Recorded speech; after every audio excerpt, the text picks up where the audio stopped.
असलेल्या बंधू भगिनींनो, येतोय आवाज? येतोय.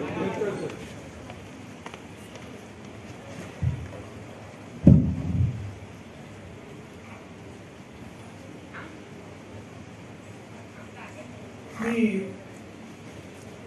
मंचावरील वक्त्यांच्या बाबतीत नंतर बोलेन, त्या अगोदर मला काही बोलायचं आहे. म्हणजे हा माझ्या दृष्टीनं कृतज्ञता व्यक्त करण्याचा कार्यक्रम आहे असं मी मानतो. कोल्हापूरकरांनी एक गौरव समिती तयार करून माझा हा सत्कार केला,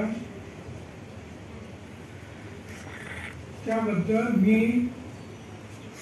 त्या सत्कार समितीच्या सर्व कार्यकर्त्यांचं आणि आपणा कोल्हापूरकरांचं मनापासून आभार मानतो. मी अनेकदा असं म्हणालोय की कोल्हापूर हे एक प्रकारे माझं दुसरं घर आहे. त्याचं कारण मी केवळ अतिशयोक्ती करत होतो असं नाही, तर मी या शाहू स्मारक भवनामध्ये जितक्या वेळा बोललोय तितकं या पृथ्वीच्या पाठीवर दुसरं कुठंही बोललेलो नाही. त्यावरून तुम्हा कोल्हापूरकरांनी माझ्यावर किती प्रेम केलेलं आहे ते स्पष्ट होऊ शकतं. पण आता मध्ये कोरोना आला आणि इतर अनेक गोष्टी घडल्या, त्यामुळं मी बऱ्याच वर्षांनी तुमच्या समोर आलेलो आहे. आज मला खूप आनंद आहे, तुमच्यामध्ये मी उपस्थित आहे. आजच्या या कार्यक्रमाला अध्यक्ष म्हणून सन्मान्य सुरेश शिपूरकर लाभले. ते वयानं ज्येष्ठ आहेत हे खरं आहे आणि त्यामुळं ते माझे ज्येष्ठ स्नेही आहेत. पण केवळ एवढं कारण नाही आहे. सेवा दलाच्या माध्यमातून आयुष्यभर कोणत्याही प्रकारची तडजोड न करता या देशातल्या सर्वसामान्य लोकांच्या बाजूनं सतत उभा राहिलेला एक कार्यकर्ता या नात्यानं ते माझे मार्गदर्शकही आहेत असं मी मानतो. आणि म्हणून कोल्हापूरकरांचं प्रतिनिधित्व या सत्काराच्या निमित्तानं त्यांच्याकडून व्हावं आणि म्हणून ते अध्यक्ष असावेत असं मलाही वाटत होतं. आमदार कपिल पाटील यांनी या कार्यक्रमाला यावं हा माझा स्वतःचा देखील अत्यंत आग्रह होता. मला अडचण एवढीच वाटत होती की इतक्या दूरून त्यांना या कार्यक्रमासाठी येण्याची तसदी द्यायची, त्यांना वेळ मिळेल का, त्यांच्या अनेक अर्थातून ही शंका वाटत होती. पण ते आवर्जून आले, त्याबद्दल मी अत्यंत कृतज्ञ आहे. माझ्या आठवणीप्रमाणे आता ते म्हणाले त्याप्रमाणे मृणाल गोरे यांच्या पतींच्या आठवणीनिमित्त, बंधू गोरे यांच्या स्मृती दिनानिमित्त 1982 साली म्हणजे बरोबर 40 वर्षांपूर्वी माझी 2 व्याख्यानं चारवाक दर्शनावर ठेवण्यात आलेली होती आणि त्यावेळेला भाषणाचा कार्यक्रम झाल्यावर आम्ही जे मित्रमंडळी रात्री गप्पा मारायला बसलेलो होतो त्यामध्ये हा एक तरुण मुलगा उपस्थित होता असं मला आठवतं. आणि 1982 पासून त्यांचा प्रवास मी अखंडपणानं पाहतोय. सातत्यानं शिक्षकांच्या प्रश्नावर तर ते लढत असतातच आणि म्हणून लोक त्यांचा पुन्हा पुन्हा विश्वास व्यक्त करतात आणि विधिमंडळात त्यांना पाठवतात. पण कोणत्याही प्रकारची तडजोड न करता, आमिषांना बळी न पडता, दडपणाला बळी न पडता सध्याच्या काळात आपल्या तत्वांसाठी आणि केवळ शिक्षकांसाठी नव्हे तर एक सामाजिक बांधिलकी म्हणून ते सर्वसामान्य लोकांच्यासाठी सातत्याने झटत आलेले आहेत. आणि म्हणून या तरुण कार्यकर्त्याविषयी मला नेहमीच आत्मीयता वाटत आलेली आहे. आमच्या फार भेटी झालेल्या आहेत असं नाही. त्यांनी एक आता बळीची आठवण सांगितली. त्यांनी बळीची एक प्रतिमा देखील माझ्या घरी येऊन मला भेट दिलेली आहे आणि अधूनमधून आम्ही फोनवरून बोललेलो आहोत. पण मनात सदैव आदर आहे आणि मुख्य म्हणजे विश्वास आहे या तरुणाच्या कार्याबद्दल. आणखी एक उल्लेख करणं गरजेचं आहे तो म्हणजे डॉक्टर प्रशांत गायकवाड. त्यांनी म्हटलं त्याप्रमाणे खरोखरच त्यांनी 5 वर्ष घेऊन हा ग्रंथ तयार केलेला आहे. म्हणजे माझ्या अमृत महोत्सवाच्या वेळेला एक छोटासा ग्रंथ, छोटंसं पुस्तक तयार करावं असं आधी त्यांच्या डोक्यात आलेलं होतं. पण हे वाढता वाढता वाढता अमृत महोत्सवाच्या वेळेला केलेला संकल्प माझ्या 80व्या वर्षात त्यांच्याकडून पूर्ण झाला. आणि ही 5 वर्ष खरोखर या तरुणानं एक प्रकारे रात्रंदिवस अभ्यास केला. माझी सगळी पुस्तकं नुसती वाचली नाही, कारण त्यावर भाष्य करायचं म्हणजे ती समजून घेतली पाहिजे, त्याची चिकित्सा केली पाहिजे आणि मग त्याची मांडणी नीट केली पाहिजे. हे त्यांनी केलेलं आहे. गेली अनेक वर्ष त्यांचे कष्ट, त्यांचे प्रयत्न, त्यांची जिद्द आणि उपजत गुणवत्ता, नवीन नवीन गोष्टी शिकण्याची तयारी, हे सगळं मी पाहत आलोय. आणि म्हणून डॉक्टर प्रशांत गायकवाड यांचं भवितव्य हे अतिशय उज्ज्वल आहे. येत्या 10 वर्षांमध्ये तुमच्या समोर एक अभ्यासू, व्यासंगी, विद्वान म्हणून आणि कार्यकर्ता म्हणून ते आपल्या समोर आलेले दिसतील.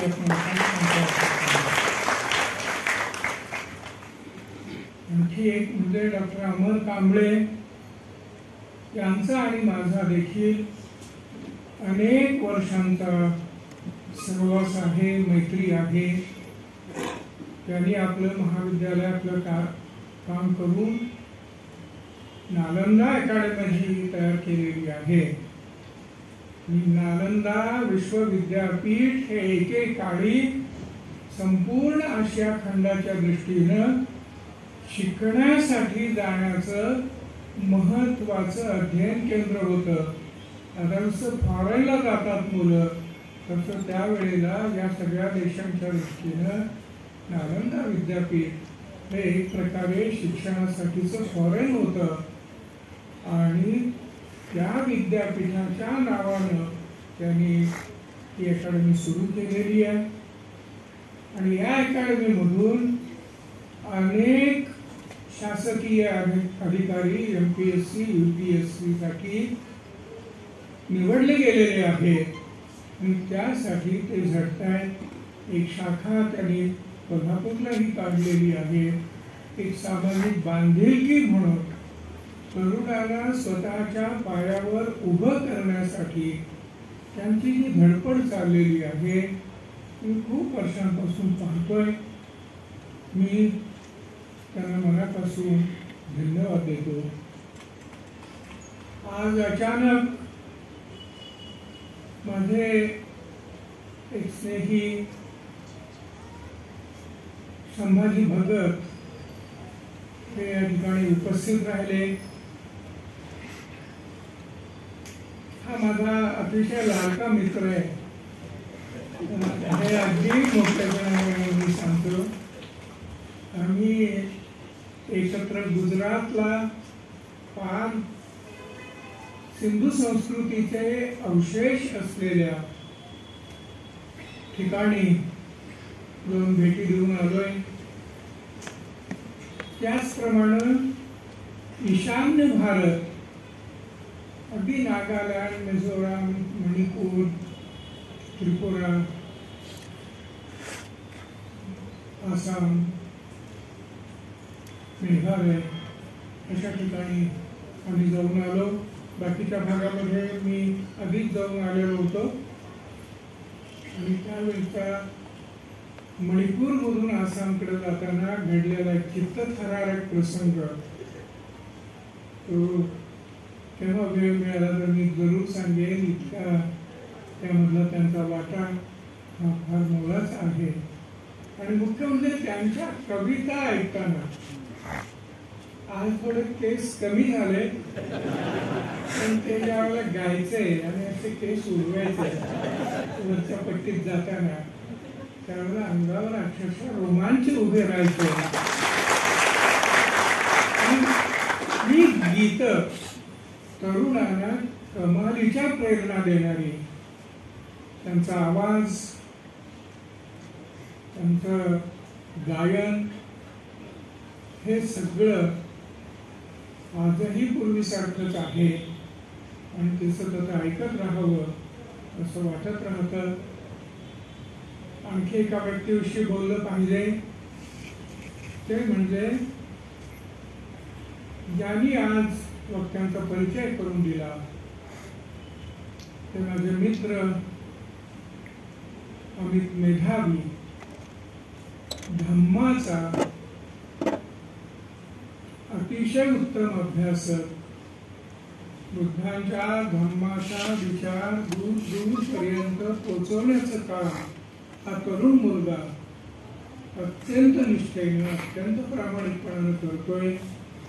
त्यासाठी गेल्या 2 वर्षात त्यानं प्रयत्नपूर्वक पाली भाषा शिकून घेतली आणि बुद्धांच्या त्रिपिटकातील अनेक सूक्तांवर तो आता भाष्य करतोय, वेगवेगळी शिबिरं घेतोय। त्याच्या कर्तृत्वाला नवी पिढी ही कुठेतरी वाया गेलेली आहे, तिच्याकडून काही अपेक्षा करण्यासारखं नाही असं अनेकदा जुन्या पिढीतले लोक बोलतात। तसं नाही, काही प्रमाणात असू शकेल पण अनेक तरुण मंडळींनी आता ज्यांची नावं घेतली, अगदी कपिलना देखील मी तरुण मंडळीमध्येच समाविष्ट करतो कारण अजून त्यांनाही खूप भवितव्य आहे। तेव्हा ही तरुण मंडळी हे आपल्या दृष्टीनं आशेचा किरण आहे। नैराश्याच्या वातावरणामध्ये किंवा आजूबाजूला जे काही घडतंय, नकारात्मक घडतंय, त्या काळामध्ये सकारात्मक, विधायक, पॉझिटिव्ह, कन्स्ट्रक्टिव्ह असं काम करण्याच्या प्रेरणा घेऊन आणि या मातीशी नाळ असलेल्या अशा या तरुणांच्याकडून माझ्या स्वतःच्या खूप अपेक्षा आहेत। आपल्या समोर बसलेल्या लोकांमध्ये देखील अनेक गोष्टी, अनेक व्यक्ती अशा आहेत हे मला माहीत आहे. सर्वांचा उल्लेख मी या ठिकाणी करू शकत नाही, पण कोल्हापूरमधले असंख्य चेहरे आणि नावं प्रत्यक्षरित्या ओळखीने मला माहीत आहेत. आज ते तिथं उपस्थिती आहे. परंतु या सगळ्यांच्याकडे पाहिल्यानंतर आमच्यासारख्या मावळत्या पिढीला, यांच्यासारख्या किंवा माझ्यासारख्या, आता तुम्ही आमच्याकडून फार अपेक्षा करू नये. आता हे तरुण हा सगळा स्वातंत्र्याचा, समतेचा झेंडा घेऊन खूप मोठ्या जोमानं पुढे चाललेले आहेत, निष्ठेनं पुढे चाललेले आहेत. त्यांचं कौतुक करणं, त्यांची कर्तबगारी पाहणं आणि त्यामध्ये समाधान मानणं हे आता आमचं काम आहे असं मला वाटतंय. मिळचेकर सर येऊन गेले, मी मनापासून त्यांना धन्यवाद देतो. आणखी एका व्यक्तीचा उल्लेख करणं आवश्यक आहे. जरी तो माझा मुलगा असला तरी प्रकाशक म्हणून तो स्वतंत्र आहे आणि साधारणतः गेली 22 वर्षापेक्षाही जास्त वर्ष माझं साहित्य बिनचूक, अतिशय काटेकोरपणानं, अगदी ह्रस्व पासून ते आशयापर्यंत कुठं त्या त्रुटी राहता कामा नाही अशा पद्धतीनं करण्याचं काम त्यानं केलेलं आहे. आणि त्यामुळं एक प्रकाशक म्हणून मी त्याला मनापासून धन्यवाद देतो. माझा मुलगा आहे म्हणून त्याच्या कामाची मी दखल घेताच कामा नाहीये हे पण औचित्याला धरून होणार नाही किंवा योग्य होणार नाही, म्हणून मी हा उल्लेख केला. पण यापेक्षा जास्त उल्लेख मी करत नाही. इतरही अनेकांचा सत्कार करण्यात आला, त्या सगळ्यांना मी शुभेच्छा देतो. आणि आता मी कोल्हापूरकरांशी इतर काही मुद्द्यांच्या बाबतीत संवाद करू इच्छितो. फार बोलणार नाही, तेवढं प्राणी नाही माझ्या अंगामध्ये खरं म्हणजे. पण तुम्हाला माहित आहे का, तुमच्याशी मी बोलायला लागलो त्यातून एक उत्स्फूर्तपणानं शक्ती निर्माण होतं आणि ते तुमच्या प्रेमानंच दिलेलं बोल आहे.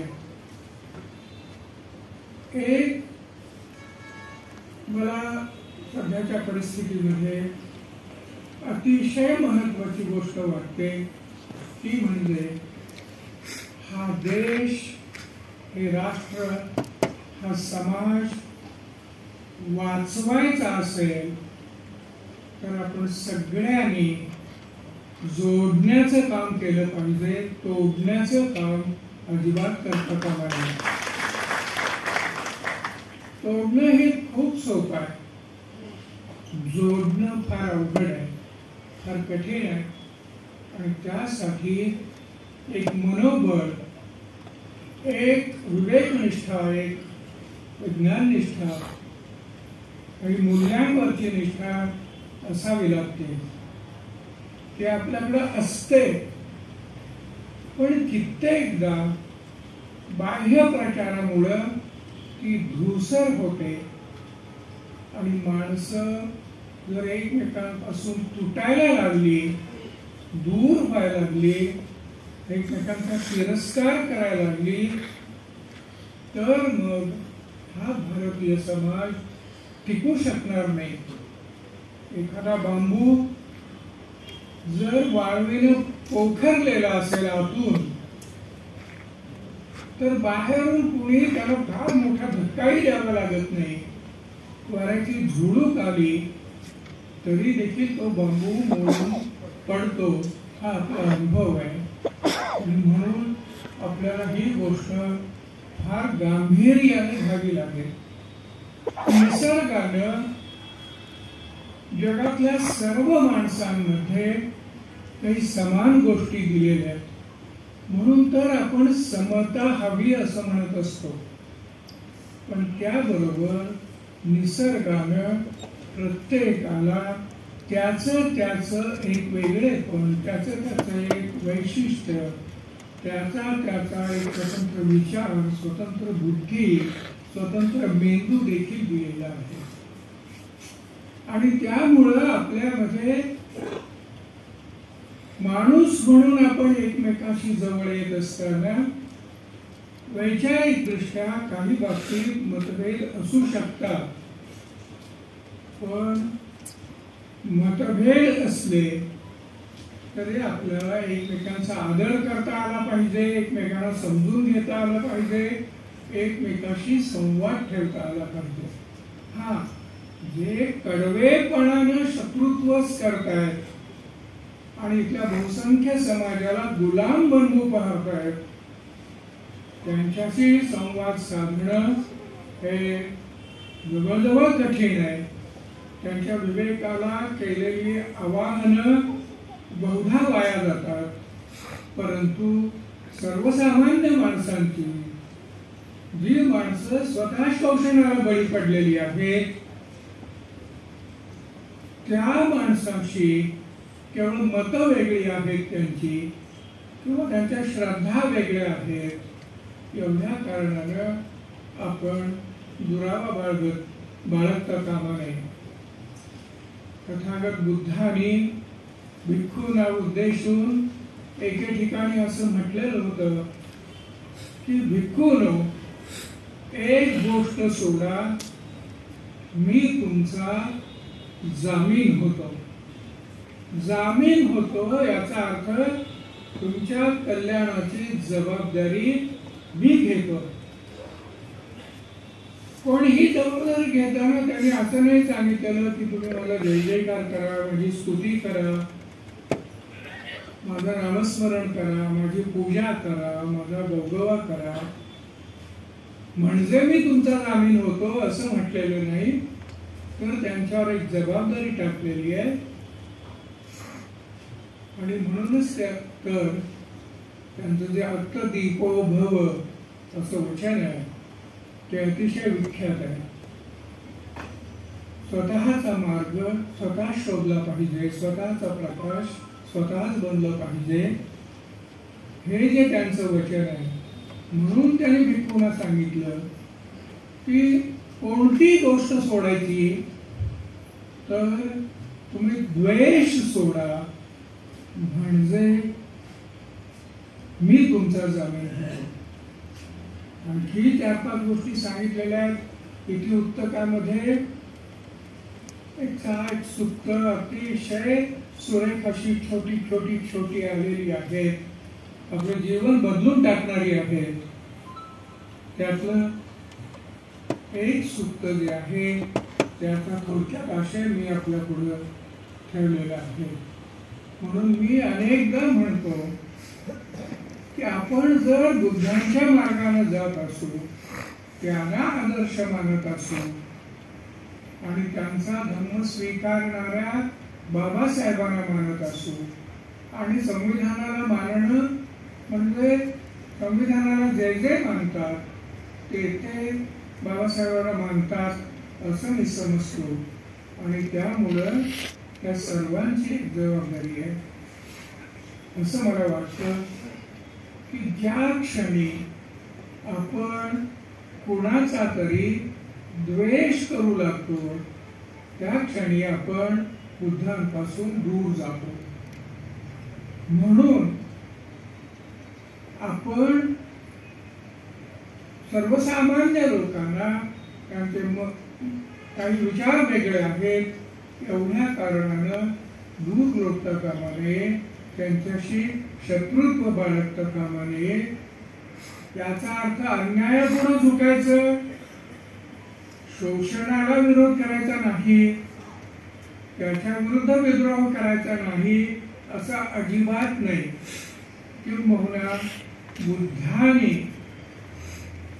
इथल्या चातुर्वर्ण व्यवस्थेशी, इथल्या वेदांच्या प्रामाण्यावर आधारलेल्या बहुजनांच्या गुलामगिरीच्या विरोधात शांतपणानं जेवढा विद्रोह केला जेवढा विरोध केला, ते नाकारण्याचा जेवढा तीव्रतेनं प्रयत्न केला, तेवढा प्रयत्न या देशात फार थोड्या लोकांनी केलेला आहे, नंतर अनेकांनी केलेला आहे. त्या सगळ्यांचा आज मी उल्लेख करू शकेन असं नाही. मला दिलेल्या सन्मानपत्रात त्यातल्या अनेक व्यक्तींचा उल्लेख आहे. तेव्हा हा जो मार्ग आहे तो अन्यायापुढे झुकण्यासाठी नाही, पण सर्वसामान्य लोकांच्याशी काही बाबतीत मतभेद आहे, एवढ्या कारणानं आपण त्यांना तोडता कामा नये, त्यांच्यापासून दूर जाता कामा नये. महात्मा बसवेश्वरांचं एक फार सुरेख वचन आहे. त्यांनी असं म्हटलंय की हा कोणाचा असं म्हणू नये, हा आमचा असं म्हणावं. म्हणजे हा कुठल्या जातीचा आहे, तो कुठल्या जातीचा आहे, आणि मग माझ्या जातीचा असला तर माझ्या जवळचा, माझ्या जातीचा नसला तर तो दूरचा, हा गरीब आहे का श्रीमंत आहे, हा आणखी कुठल्या स्तरातला आहे असं म्हणू नये. तर यातला प्रत्येक जण माझा आहे, प्रत्येक जण माझा आहे, आमचा आहे, अशी भावना घेऊन आपण जावं. आणि याच पद्धतीनं लोक पुढे गेलेले आहे. मग श्री चक्रधर स्वामी असतील किंवा वेगवेगळे आपले वारकरी संत असतील, छत्रपती शिवाजी महाराजांचं चरित्र खूप विचित्र पद्धतीने आपल्या समोर आणण्यात आलेलं आहे, अजूनही आणण्यात येत आहे. त्यांच्या सैन्यामध्ये अनेक मुस्लिम होते, आरमाराचे प्रमुख मुस्लिम होते, या गोष्टी तर प्रसिद्ध आहेतच. पण एक फार महत्वाची गोष्ट मी आवर्जून आपल्याला सांगतो, आपल्याला माहित असणार आहे की अफजल खान ठीक आहे, शिवाजी महाराजांचा आणि अफजल खानाचा धर्म वेगवेगळा होता, पण ज्या वेळेला शिवाजी महाराज अफजल खानाच्या भेटीला गेले त्याला काय घडलेलं आहे, जो करार झालेला होता त्या करारामध्ये दोघांनाही 10 अंगरक्षक विशिष्ट अंतरावर ठेवण्याची परवानगी होती. शिवाजी महाराजांनाही होती, अफजल खानालाही होती. शिवाजी महाराजांनी जे 10 अंगरक्षक घेतलेले होते त्यामध्ये एक अंगरक्षक मुस्लिम होता, आणि हे दुसऱ्या तिसऱ्या कुणी नोंदवलेलं नाही.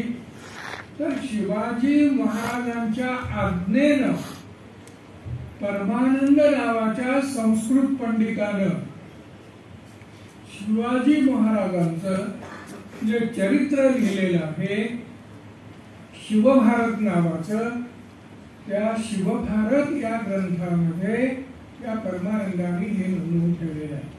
हे जर खोटं असतं तर शिवाजी महाराजांनी ते नोंदवू दिलं नसतं, कारण त्यांच्या आज्ञेनंच तो चरित्र ग्रंथ लिहिण्यात आलेला होता. आता हे थोडंसं बारकाईने आपण पाहण्यासारखं आहे.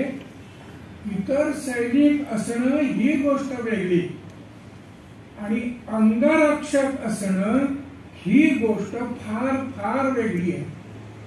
कारण ज्या वेळेला ज्याचं रक्षण करायचं आहे त्याच्यावर काही हल्ला होतो त्या वेळेला अंगरक्षकानं स्वतःचे प्राण धोक्यात घालून त्याला वाचवायचं असतं, कारण तो लाखो लोकांचा पोशिंदा असतो. आणि म्हणून अंगरक्षकामध्ये एक मुस्लिम शिवाजी महाराजांनी निवडला.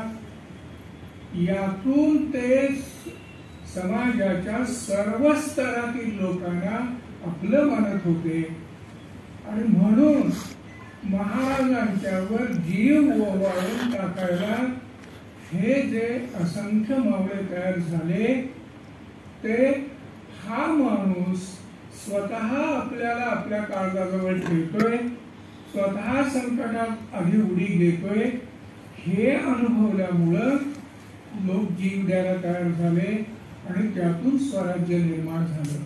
तो आपल्या महामानवाने आपल्यासाठी ते सगळं केले. आधुनिक काळाकडे आलो तर फुले शाहू आंबेडकर यांनी काय केले हे नव्यानं मी सांगण्याची गरज नाही, परंतु आज अनेकदा लोकांना विसर पडायला लागलेला आहे हेही आपल्याला दिसतं. विशेषतः महात्मा फुलेंनी आणि सावित्रीबाईंनी जे मुलींच्या शिक्षणासाठी केलं ती भारतीय इतिहासातली असाधारण गोष्ट आहे. बुद्धांच्या काळात बुद्धांनी आग्रह दिलेला होता, धरलेला होता की ज्याला ज्ञान प्राप्त झालेलं आहे त्याने ते दुसऱ्याला दिलं पाहिजे. असे त्यांच्या जीवनातले खूप प्रसंग आहे. केवळ बुद्धांवर बोलायचं असतं तर मी ते जरूर सांगितले असते, तेवढा वेळ आपल्याकडं नाही. पण तेच वर्तमान महावीरांनी केलं होतं, चार्वाकांनी केलेलं होतं आणि आधुनिक काळामध्ये महात्मा फुले आणि सावित्रीबाई यांनी केलं. आजच्या मुलींना हा इतिहास माहीत असला पाहिजे की सावित्रीबाई ज्या वेळेला शाळेत शिकवण्यासाठी जात त्या वेळेला त्यांच्यावर जुन्या विचारांचे लोक दगड मारत, शेण मारत, शिव्या वगैरे देत ही गोष्ट आणखी गौण, पण शेणाचा मारा करणं.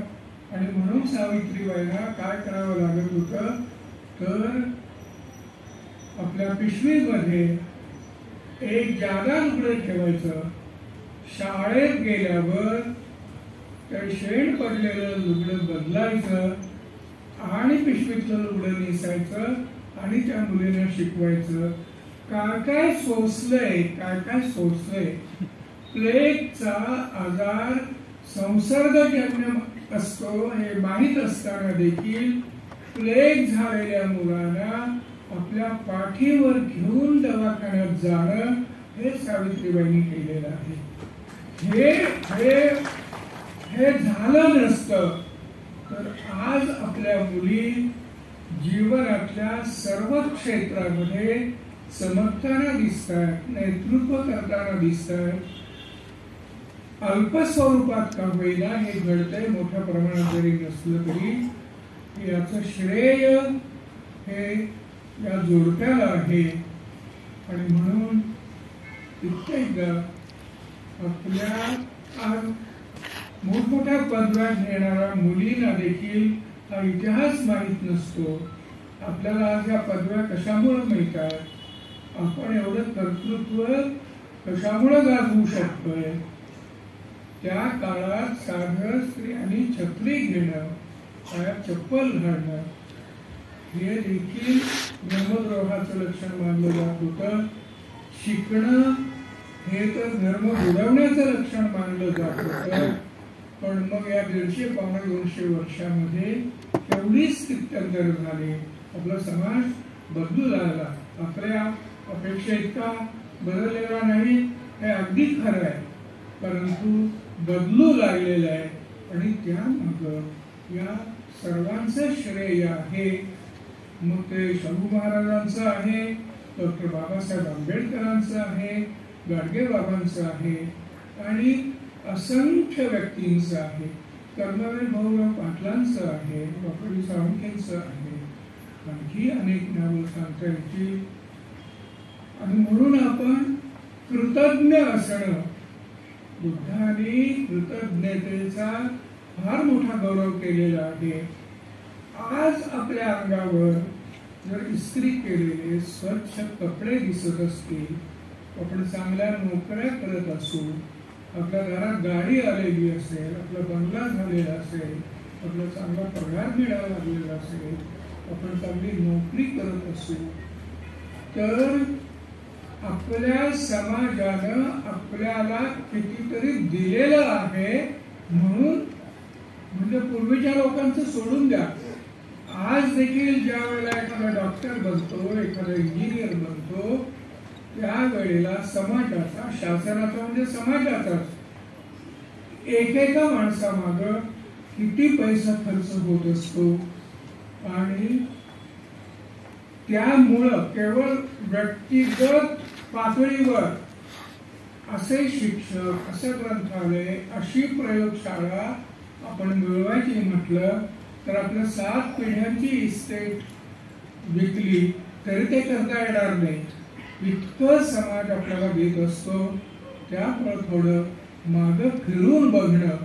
आपल्याला 100 रुपये मिळत असतील, त्यातला 1 रुपया तरी, 5 रुपये तरी, 10 रुपये तरी जे अजून या नव्या ज्ञानापासून वंचित आहेत, नव्या प्रकाशाला मुकलेले आहेत, त्या संधी ज्यांना अजून मिळालेल्या नाहीत, त्यांच्या विषयीची एक करुणा आपल्या अंतःकरणात असली पाहिजे.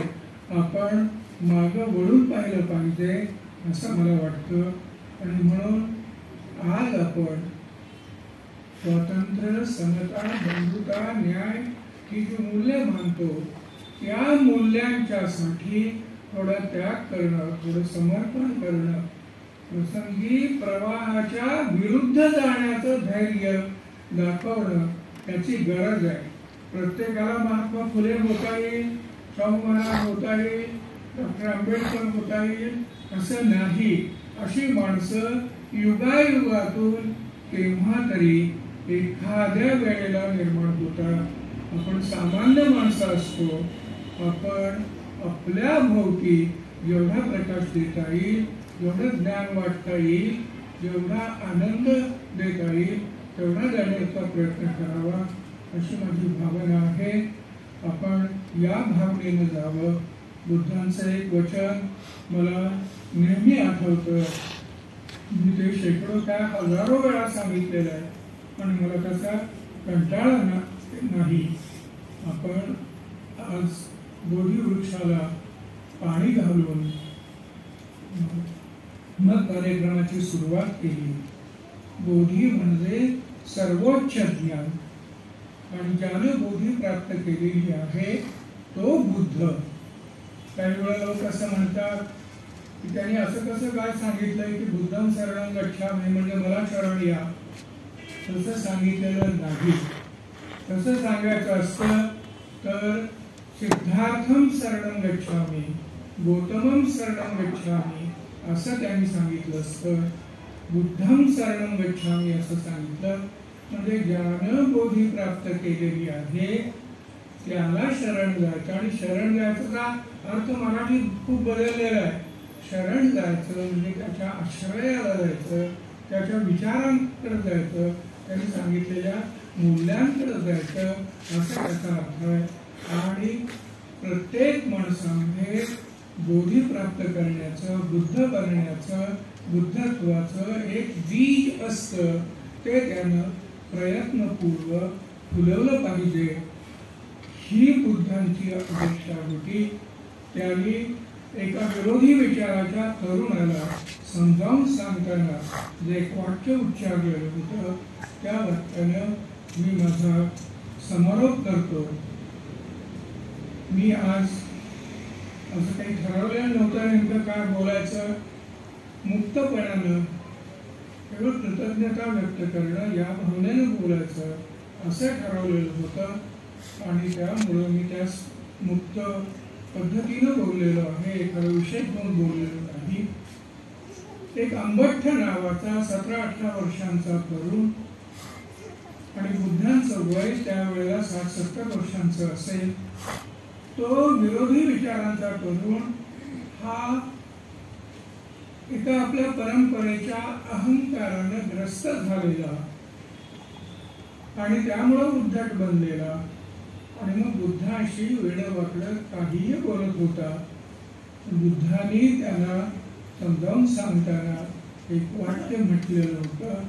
ते म्हणाले, अरे अंबठ्ठा, छोटीशी चिमणी देखील आपल्या घरट्यात स्वच्छंदपणानं चिवचिवते. चिमणीसारखा छोटासा जीव जर आपल्या मर्जीप्रमाणे चिवचिवण्याचं स्वातंत्र्य भोगू शकतो. चिवचिवणं म्हणजे काय?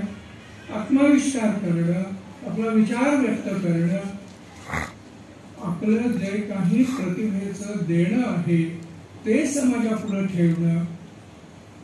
चिवचिवण्याचा अर्थ हा आहे. मग हे जे चिवचिवणं आहे त्याचा जो अधिकार आहे तो जर चिमणीसारख्या छोट्याशा जीवाला असेल तर आमच्या समाजातल्या प्रत्येक स्त्रीला, प्रत्येक पुरुषाला, प्रत्येक मुलाला, प्रत्येक मुलीला, मग तो समाजाच्या कुठल्याही स्तरातला असो, कुठल्याही जातीतला असो, कुठल्याही धर्मातला असो, त्या प्रत्येक व्यक्तीला असं चिवचिवण्याचा अधिकार आहे. या एका वाक्यामध्ये स्वातंत्र्य आणि समता या दोन्ही गोष्टी बुद्धांनी सांगितलेल्या आहेत असं मला वाटतं. पण स्वातंत्र्यावर एक मर्यादा आहे. अर्थातच दुसऱ्याच्या स्वातंत्र्यावर अतिक्रमणही करायचं नाही आणि आपल्या स्वातंत्र्यावर कुणी अतिक्रमण करत असेल तर ते सहनही करायचं नाही. आपलं स्वातंत्र्य जपायचं हा खरा स्वातंत्र्याचा आणि समतेचा अर्थ आहे असं मला वाटतं. या कोल्हापुरामध्ये त्या अनेक गोष्टी मी शिकलोय, मी अनेकांचा उल्लेख केला. पण आज ज्यांच्या बरोबर मी या मंचावर अनेकदा उपस्थित होतो त्यातल्या अनेक व्यक्तींचा मला आवर्जून उल्लेख केला पाहिजे.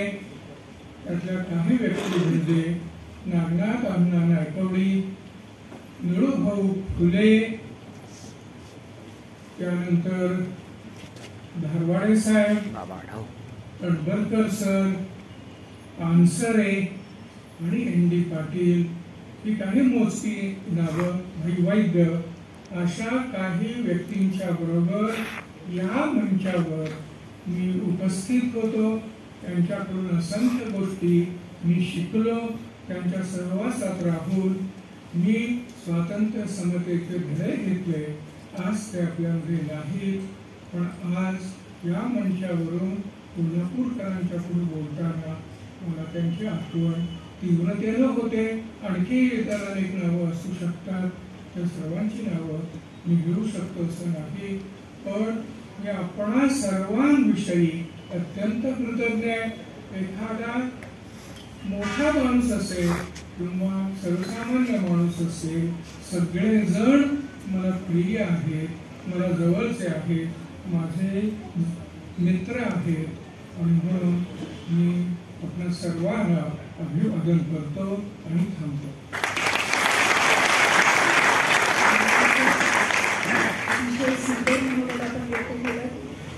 आपला प्रत्येक शब्द झेलावा, आपला प्रत्येक विचार म्हणजे आमच्यासाठी विचारशील आहे.